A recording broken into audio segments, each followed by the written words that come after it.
మనం రోజూ వాడే కంప్యూటర్లు, స్మార్ట్ ఫోన్లు పైకి చూస్తే కేవలం స్క్రీన్లు, కీబోర్డ్లే కనిపిస్తాయి కదా, కానీ వాటి లోపల ఓ అద్భుతమైన ప్రపంచమే ఉంది. ఈరోజు మనం సరిగా అదే చేయబోతున్నాం. ఆ ప్రపంచాన్ని విడదీసి చూద్దాం. సిలికాన్ చిప్ దగ్గర మొదలుపెట్టి ఆర్టిఫిషియల్ ఇంటెలిజెన్స్ వరకు కంప్యూటర్ చేసిన ఆ అద్భుత ప్రయాణమేంటో తెలుసుకుందాం. సో, మన ఈ ప్రయాణాన్ని 4 భాగాలుగా విభజించాం. ఫస్ట్, కంప్యూటర్ అసలు ఎలా తయారైందో, దాని నిర్మాణమేంటో చూద్దాం. ఆ తర్వాత ఈ మెషీన్లు మాట్లాడుకునే భాష అంటే సంఖ్యల భాష గురించి తెలుసుకుందాం. అక్కడ నుంచి కంప్యూటర్ల తరాల ప్రయాణాన్ని చూసి ఫైనల్గా ఆర్టిఫిషియల్ ఇంటెలిజెన్స్తో మన భవిష్యత్తు ఎలా ఉండబోతుందో చూద్దాం. సరే, మరి మొదలు పెడదామా? మన మొదటి భాగం కంప్యూటర్ నిర్మాణం. అంటే ఏ కంప్యూటర్ను తీసుకున్నా దాని వెనకున్న బేసిక్ బ్లూప్రింట్ ఏంటి, అసలు మెషీన్ ఎలా పనిచేస్తుంది, ఆ రహస్యాన్నిప్పుడు ఛేదిద్దాం. అసలు కంప్యూటర్ అనే పదం ఎక్కడ్నుంచొచ్చిందో తెలుసా? ఇది కంప్యూటేర్ అనే లాటిన్ పదం. దాని అర్థమేంటంటే లెక్కించడం. పేర్లోనే ఉంది కదా దాని పనేంటో. ప్రతి కంప్యూటర్ చేసే ప్రాథమిక పని డేటాను ప్రాసెస్ చేయడమే. సింపుల్గా చెప్పాలంటే అది ఇన్ఫర్మేషన్ను తీసుకుంటుంది, దానిపై ప్రాసెస్ చేస్తుంది, తర్వాత మనకు అర్థమయ్యేలా ఒక రిజల్ట్నిస్తుంది. ఇక్కడో ఇంట్రెస్టింగ్ విషయమేంటంటే, మన చేతిలో ఉండే చిన్న స్మార్ట్ ఫోన్ నుంచి ఓ పెద్ద గదిని నింపేసే సూపర్ కంప్యూటర్ వరకు ఏ కంప్యూటర్ అయినా సరే చేసేవి కేవలం 4 ప్రాథమిక పనులే. అవును, 4 ఈ రూల్ దేనికైనా వర్తిస్తుంది. మొదటిది ఇన్పుట్ యూనిట్. పేర్లోనే ఉంది కదా, ఇది డేటాను లోపలికి తీసుకునే గేట్వే. అంటే మనం కీబోర్డ్తో టైప్ చేసినా, మౌస్తో క్లిక్ చేసినా ఆ ఇన్ఫర్మేషన్ని బయటి ప్రపంచం నుంచి కంప్యూటర్లోకి పంపేది ఇదే. ఇక రెండోది సెంట్రల్ ప్రాసెసింగ్ యూనిట్. అదేనండి మనం ముద్దుగా పిలుచుకునే సిపియు. ఇది కంప్యూటర్కి నిజమైన బ్రెయిన్ లాంటిది. మొత్తం థింకింగ్ అంతా ఇక్కడే జరుగుతుంది. లెక్కలు వేయడం, నిర్ణయాలు తీసుకోవడం, ఆదేశాలివ్వడం, మొత్తం ఆపరేషన్కి ఇదే హెడ్ ఆఫీస్. మూడోది మెమరీ యూనిట్. మన బ్రెయిన్కి మెమరీ ఎలాగో సిపియుకి ఇది ఎలాగనమాట. సిపియు ప్రాసెస్ చేయాల్సిన డేటా, దానికి కావాల్సిన సూచనలు అన్నీ ఇక్కడే స్టోర్ అవుతాయి. దీన్ని మనం ఒక వర్కింగ్ టేబుల్లాగా, అలాగే ఒక ఫైల్ క్యాబినెట్లాగా రెండింటిలా ఊహించుకోవచ్చు. ఇక చివరిగా నాలుగోది అవుట్పుట్ యూనిట్. లోపల ప్రాసెస్ అయిన సమాచారాన్ని మనకు తిరిగి చూపించాలి గదా, ఆ పని చేసేదే ఇది. స్క్రీన్ మీద మనకు కనిపించేది, ప్రింటర్ నుంచి వచ్చే పేపర్, ఇవన్నీ అవుట్పుట్ యూనిట్ పనులే. సింపుల్గా చెప్పాలంటే ఇదొక మెసెంజర్. సరే, ఈ 4 భాగాలు ఒకదానితో ఒకటి ఎలా కలిసి పనిచేస్తాయో చూద్దాం. ఇదో డేటా ప్రవాహం లాంటిది. చూడండి, ముందుగా ఇన్పుట్ యూనిట్ ద్వారా డేటా లోపలికొస్తుంది. అది నేరుగా బ్రెయిన్ లాంటి సిపియు దగ్గరికి వెళ్తుంది.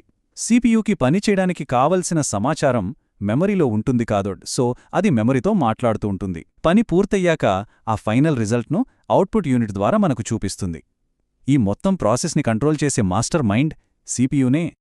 అయితే ఆగండి, మెమరీ అంటే మళ్ళీ అందులో 2 రకాలున్నాయి. ప్రైమరీ మెమరీ అంటే ర్యామ్. దీన్ని మన షార్ట్ టర్మ్ మెమరీ అనుకోవచ్చు.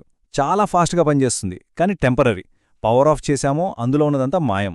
మరోవైపు సెకండరీ మెమరీ అంటే మన హార్డ్ డ్రైవ్. ఇది మన లాంగ్ టర్మ్ మెమరీ లాంటిది.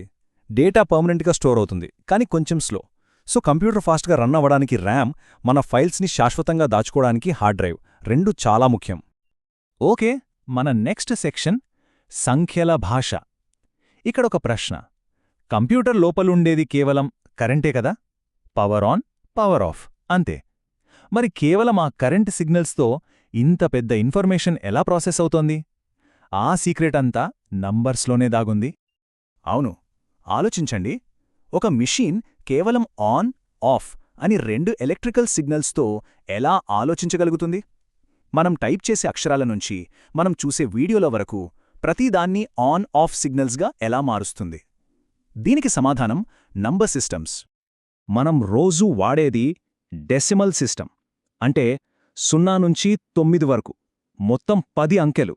కాని పాపం కంప్యూటర్కివన్నీ అర్థం కావు.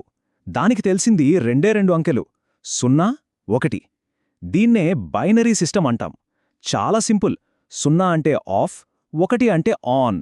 నమ్మండి నమ్మకపోండి, ఈ 2 అంకెల కాంబినేషన్స్తోనే మొత్తం డిజిటల్ ప్రపంచం నడుస్తోంది.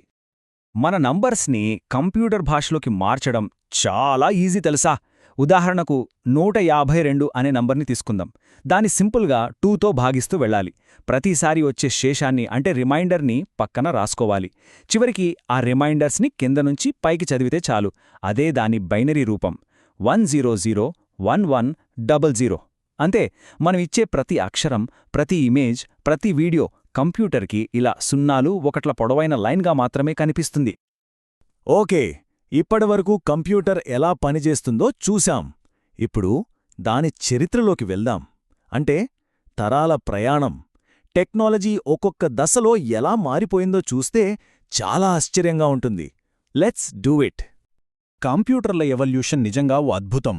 ఒకప్పుడు ఓ గది నిండా ఉండే వాక్యూమ్ ట్యూబ్ కంప్యూటర్లతో ఈ ప్రయాణం మొదలైంది. ఆ తరువాత వాటి స్థానంలోకి చిన్న ట్రాన్సిస్టర్లు వచ్చాయి. అక్కడ్నుంచి వేల ట్రాన్సిస్టర్లను ఒకే చిన్న చిప్పులో పెట్టే ఇంటిగ్రేటెడ్ సర్క్యూట్లు వచ్చాయి. ఇక ఆ తరువాత మన అరచేతిలో ఇమిడిపోయే మైక్రోప్రాసెసర్లు వచ్చాయి. ప్రతి తరం ఒక టెక్నాలజీ జంప్. ఇప్పుడు మనమున్నది 5వ తరంలో, అంటే ఆర్టిఫిషియల్ ఇంటెలిజెన్స్ యుగంలో. ఒక్కసారి ఫస్ట్ జనరేషన్ కంప్యూటర్లు ఊహించుకోండి. ఇయనియాక్ లాంటివి, వేల కొద్ది వాక్యూమ్ ట్యూబ్స్తో పనిచేసేవి. వాటి సైజ్ ఎంతంటే ఓ పెద్ద గది మొత్తం నిండిపోయేది. దాంతో పోల్చి చూస్తే ఇప్పుడు మన స్మార్ట్ ఫోన్ ఎంత శక్తివంతమైనదో, ఎంత చిన్నదో అర్థమవుతుంది కదా. ఎంత మార్పొచ్చిందో చూడండి. ఇక మన చివరి విభాగానికి వచ్చేద్దాం. ఇప్పుడు మనం ఉన్నది భవిష్యత్తులో, అదే కృత్రిమ మేధస్సు యుగం. 5వ తరానికి స్వాగతం. 5వ తరమంటే సింపుల్గా ఆర్టిఫిషియల్ ఇంటెలిజెన్స్, అంటే ఏఐ. ఈ జనరేషన్ కంప్యూటర్లు మనం చెప్పిన పనులు గుడ్డిగా చేయటం కాదు. అవి మన భాషను అర్థం చేసుకుంటాయి, సొంతంగా ఆలోచిస్తాయి, నేర్చుకోగలవు. మనం వాడే స్మార్ట్ ఫోన్లు, ల్యాప్టాప్లు అన్నీ ఈ విప్లవంలో భాగమే. అవి కేవలం చిన్నగా, శక్తివంతంగా మారటమే కాదు, చాలా తెలివైనవిగా కూడా మారుతున్నాయి. సో చూశారు కదా, కేవలం లెక్కలు వేసే యంత్రాలుగా మొదలైన కంప్యూటర్ల ప్రయాణం ఇప్పుడు మనకు తెలివైన భాగస్వాములుగా మారే స్థాయికొచ్చింది. అయితే ఈ ప్రయాణం ఇక్కడితో అయిపోలేదు. ఇది కేవలం ఒక ఆరంభం. కంప్యూటర్లు ఇప్పుడు మన భాషను నేర్చుకోగలుగుతున్నాయి, మనలా ఆలోచించడం మొదలుపెట్టాయి. మరి ఇప్పుడు ఆలోచించాల్సిన ప్రశ్న ఏంటంటే, మనం అధిగమించాల్సిన తర్వాతి పెద్ద అడ్డంకి ఏంటి? టెక్నాలజీ, మానవత్వం కలిసి దాటాల్సిన ఆ నెక్స్ట్ బ్యారియర్ ఏమై ఉంటుంది? దీని గురించి ఆలోచించండి.